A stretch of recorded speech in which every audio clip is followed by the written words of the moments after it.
5 सहकारी शरद राठोड, संतोष विरकर, विठ्ठल तळेकर, बटुळे मामा आणि बाळासाहेब दखने इथं ओबीसीचं आरक्षण वाचवण्यासाठी उपोषणाला बसलो आहे। पण सरकार याच्याबाबत अत्यंत ढिम्म दिसतंय। 7 दिवस झाले आमच्या प्रकृती खराब व्हायला लागलेल्या आहेत, पण सरकारतर्फे कुठल्याही प्रकारचा प्रतिसाद नाही। तर ही अत्यंत दुर्दैवाची गोष्ट आहे। मनोज जरांगेंकडे पायघड्या घालायच्या आणि ओबीसीला दुजा भाव द्यायचा, हा सरकार महाराष्ट्रासमोर एक वेगळा पायंडा पाडून दाखवते, संपूर्ण महाराष्ट्र बघतोय। काल राष्ट्रवादीचे नेते आणि राजकारणातील भीष्माचार्य शरद पवार साहेबांनी मनोज जरांगे यांच्या मागणीला पाठिंबा दिलाय।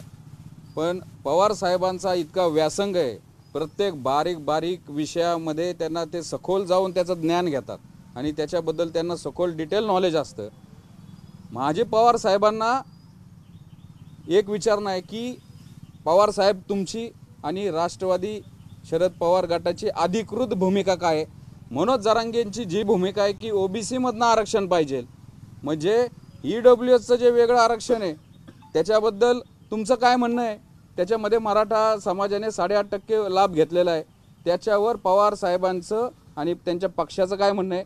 त्यानंतर 10% जे SC-BC आरक्षण शुक्रे कमिटीच्या रिपोर्टनुसार दिलेलं आहे देवेंद्र फडणवीसांनी, त्याच्यावर पवार साहेब तुमचं काय म्हणणं आहे? ते आरक्षण मराठा समाजाला नको आहे का? हे आपल्या जाहीरनाम्यामध्ये येणार आहे का स्पष्टपणे की 10% SC-BC ॲक्ट 2024 आणि त्या अंतर्गत दिलेल्या आरक्षणाला आमच्या पक्षाचा विरोध आहे, ही उघड भूमिका तुमची आहे का? आणि तिसरी एक आमची विचारणा आहे की मनोज जरांगेंचं म्हणणं आहे की सद्यस्थितीमधलं 27% जे ओबीसीचं आरक्षण आहे त्या आरक्षणामध्ये घुसायचं आहे, सरसकट कुणबी दाखले द्यायचे आहेत, कुठलं तरी हैदराबादचं साताऱ्याचं निजामाचं गॅजेट लागू करून ओबीसीच्या आरक्षणामध्ये घुसायचं आहे। आम्हाला वेगळं 10% नको, वेगळं ईडब्ल्यूएस नको, हीच भूमिका पवार साहेब तुमची आहे का? संभ्रमित करणारा शब्द वापरायचा, ज्याचा अर्थ लागणार नाही असं काहीतरी बोलायचं। आदरणीय पवार साहेब, मनोज जरांगेंची जी मागणी आहे की वेगळी कॅप करून वेगळा प्रवर्ग करून दिलेलं 10% आरक्षण आम्हाला नको आहे, ओबीसीच्या 27% आरक्षणामध्येच कुणबीच्या दाखल्याद्वारे आम्हाला घुसायचंय, ह्या मागणीला तुमचा सपोर्ट आहे का? हा तमाम ओबीसी आलुतेदार बलुतेदार VJNT या बांधवांचा प्रश्न आहे। पवार साहेब, स्पष्ट तुमची भूमिका मांडा आणि ही भूमिका येणाऱ्या विधानसभेच्या जाहीरनाम्यामध्ये तुम्ही ही भूमिका तुमची स्पष्ट करा तिथं की आम्ही मनोज जरांगे यांच्या मागणीला पाठिंबा देतो आणि मराठा समाजाला वेगळं आरक्षण न देता, वेगळ्या 27% पेक्षा वेगळा कोटा न देता, कुणाचा वाद होऊ नये हे आम्हाला देणं घेणं नाही, ह्या ओबीसींच्या ताटातच त्यांना बसवा। 450 जातींचं, आलुतेदारांचं, बलुतेदारांचं, भटक्या विमुक्तांचं, वडाऱ्यांचं, रामोश्यांचं, कैकड्यांचं, वैद्यांचं जे आरक्षण आहे त्याच्यातच माझ्या मनोज जरांगेच्या मराठा समाजाला त्याच आरक्षणमध्ये बसवा। पवार साहेब, आमची तुम्हाला विचारणा आहे, याच्याकडून तुमच्याकडून अपेक्षा आहे, याच्यावर तुम्ही खुलासा करताल, स्पष्ट सांगा ओबीसी मधून जे आरक्षण आहे ते त्याचं टक्केवारी न वाढवता त्याच टक्केवारीमध्ये मनोज जरांगेंची जी मागणी आहे त्याप्रमाणे देण्यात यावं, अशी आमची तुम्हाला विचारणा आहे।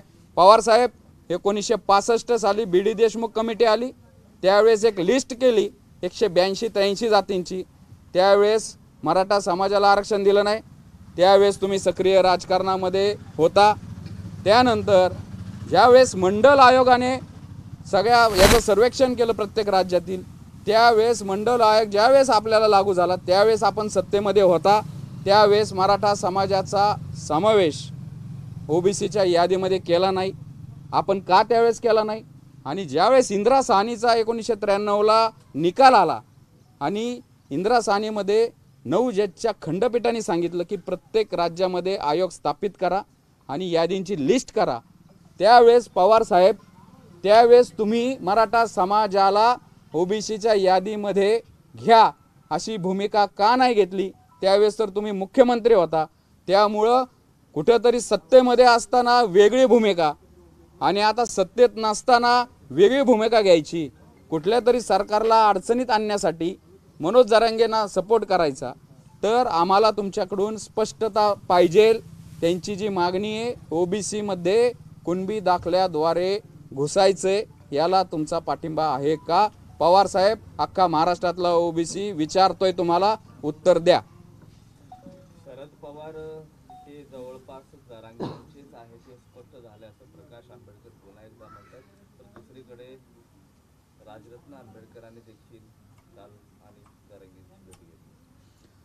मला तेच बोलायचंय की ज्या डॉक्टर बाबासाहेब आंबेडकरांनी वंचितांना, पीडितांना, 18 पगड जाती, आलुतेदार बलुतेदार यांना समान हक्क मिळावा, सामाजिक न्याय मिळावा म्हणून आरक्षणाची तरतूद घटना कलम 340, 341, 342 अंतर्गत केली। हे आरक्षण लागू होण्यासाठी जातीचं प्रमाणपत्र लागतं। या जातीचं प्रमाणपत्र देण्याचा जो अधिनियम आहे, त्या अधिनियमामध्ये ह्या मनोज जरांगेंचा ऐकून एकनाथ शिंदेने तो सगळे सोयरे ही व्याख्या टाकायचं योजलंय। 26 जानेवारीला तो GR आलाय आणि मनोज जरांगेची मागणी आहे की त्याच्यामध्ये हा सगळे सोयरे टाकावा। फक्त ॲफिडेविट दिलं की आपण कुणालाही म्हणू शकतो की हा माझा सगळे सोयरा आहे, हा माझ्या गणगोतातील आहे। मला एकच राजरत्न आंबेडकरांना विचारायचं आहे की तुमच्या पंजोबांनी, डॉक्टर बाबासाहेब आंबेडकरांनी दिलेलं आरक्षण टिकवण्यासाठी तुम्ही आमच्याबरोबर आहात का? त्या आरक्षणाला नख लावण्यासाठी, आरक्षण हिसकावून घेण्यासाठी जे मनोज जरांगे तिथं बसलेले आहेत त्यांच्या मांडीला मांडी तुम्हाला लावायची आणि ह्या सगळे सोयरेच्या अध्यादेशामुळं SC आणि ST आणि OBC यांच्या आरक्षणाचं नुकसान होणार आहे। तर राजरत्न आंबेडकर साहेब, तुमच्या राजकीय महत्त्वाकांक्षेसाठी जो SC ST OBCच्या आरक्षणाचा घात करतोय असा अध्यादेश काढण्यासाठी तुम्ही सपोर्ट करताय का मनोज जरांगेला? अख्खा महाराष्ट्र तुम्हाला विचारतोय, भूमिका स्पष्ट करा। सगळे सोयरेला राजरत्न आंबेडकरांचा पाठिंबा आहे का? सगळे सोयरेचा हा कायदा SC ST OBCचे दाखले देण्याच्या अधिनियमासाठी आहे, त्याला तुमचा पाठिंबा आहे का? आज इथून अंतरवाली सराटीतून विचारतोय, तुम्ही याच्यावर भूमिका स्पष्ट करा। अनुसूचित जाती, अनुसूचित जमाती जे तुमचे सपोर्टर आहेत, जे तुम्हाला आशेने बघतात, डॉक्टर बाबासाहेब आंबेडकरांनी आम्हाला सामाजिक समतेचं आरक्षण दिलंय आणि त्यांचे तुम्ही वारस आमच्या आरक्षणाचा जो बट्ट्याबोळ करतोय त्याच्या मांडीला मांडी लावून बसता, त्याच्यासाठी अश्रू ढाळता आणि ह्या आरक्षणाचं नुकसान होताना तुमच्या डोळ्यातनं अश्रू येत नाही। फक्त राजकीय कुठेतरी महत्त्वाकांक्षा आहे, कुठली तरी एक आघाडी करायची, तिसरी, दुसरी, चौथी, आणि तुम्ही तिथं जाता। महाराष्ट्रातील तमाम SC ST OBC भटक्या मुक्तांचा तुम्हाला सवाल आहे, सगळे सोयरेचा अध्यादेश तुम्ही वाचलाय का? आणि जर तो वाचला असेल तर त्याच्यावर तुमची भूमिका स्पष्ट करा। काल सरकारने पुन्हा 3 उपजातीचा कुणबीमध्ये समावेश केलेला आहे। सरकारने जो तिलोरे कुणबी, लेवा पाटील आणि लेवा पाटीदार मुळात ह्या मूळच्या कुणबीच्या उपजाती आहेत।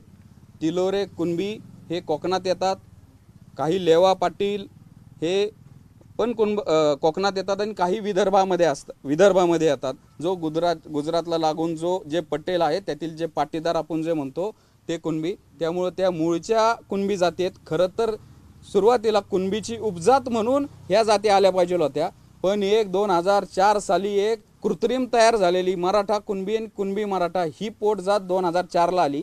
उलट यांच्यावर अन्याय झालेला आहे आणि ह्या ज्या मूळच्या जर जाती कुणबीमध्ये आल्या तर आम्हाला त्याची काही हरकत नाही, त्या बांधवांना याच्यातून नक्कीच न्याय मिळेल। त्यांचे जे दुःख होतं त्यांच्या दाखल्यांमध्ये त्यांना मिळत नव्हते कोकणातल्या आमच्या बांधवांना, तर त्यांना मिळावं, त्यांचा आम्हाला काही विरोध नाही। अंतर्वलीत 2 उपोषण सुरू आहेत, मराठा आणि ओबीसी। जरांगेंच्या उपोषणाकडे सर्व मराठा नेते, आमदार, खासदार, मंत्री येत आहेत, ओबीसीचे नेते जातात, तुमच्याकडे कोणी फिरकत नाही, हातभार आहेत तुमचे ओबीसी नेते? दोन्ही उपोषणाला ओबीसीची कुठल्याही नेते आतापर्यंत तुम्हाला भेट द्यायला आलेले नाही। आपण जरांगेंच्या उपोषणाकडे मराठा नेते जातात ते तर आपण समजू शकतो की आपण जे म्हणतो एक प्रचलित म्हण आहे, पाटाचं पाणी पाटाला जातं। कारण की सगळे जे आमदार खासदार जे आहेत त्यांनी तिथं पायघड्या घातल्यात, काल छत्रपतींचे वंशज येऊन गेलेले आहेत। राहिला विषय ओबीसींचा, तर फक्त जातीची प्रेम असलेलं मराठा नेते ते जरांगेकडे जातात ते आणि ओबीसीच्या संविधानिक मागण्यांकडे पाठ फिरवणारे ओबीसी नेते हे दोन्ही एक सारखेच आहेत असं मी स्पष्ट सांगतो। तुम्हाला जर ओबीसींना न्याय देण्यासाठी तुम्हाला जर अडचण वाटत असेल, मराठा समाजाचे जे सगळे नेते असतील, मिनिस्टर्स असतील, आजी माजी आमदार खासदार असतील, ते तिकडे जातात, त्यांना कुठल्याही निवडणुकीची राजकीय त्यांच्या जी हे आहे ॲस्पिरेशन त्याची अजिबात चिंता नाही आहे।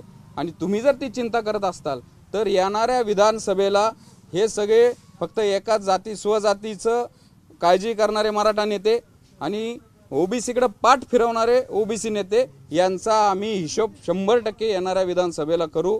हा इथून समस्त ओबीसी विजयंती आलुतेदार बलुतेदारांच्या तर्फे आम्ही दोन्ही समाजातील या नेत्यांना इशारा देतोय। जरांगींची मागणी संविधानिक आहे आणि ओबीसीचे आंदोलक फडणवीसाचे एजंट आहेत असा आरोप राजरत्न आंबेडकरांनी केलाय का तुमच्यावर? राजरत्न आंबेडकरांनी काहीतरी परभणी लोकसभा काहीतरी 2दा-3दा लढवली, त्यांना तिकडे यश नाही आलं। आता राजरत्न आंबेडकरांना कुठेतरी प्रस्थापित व्हायचंय आणि मग कुठली तरी ती आघाडी करायची।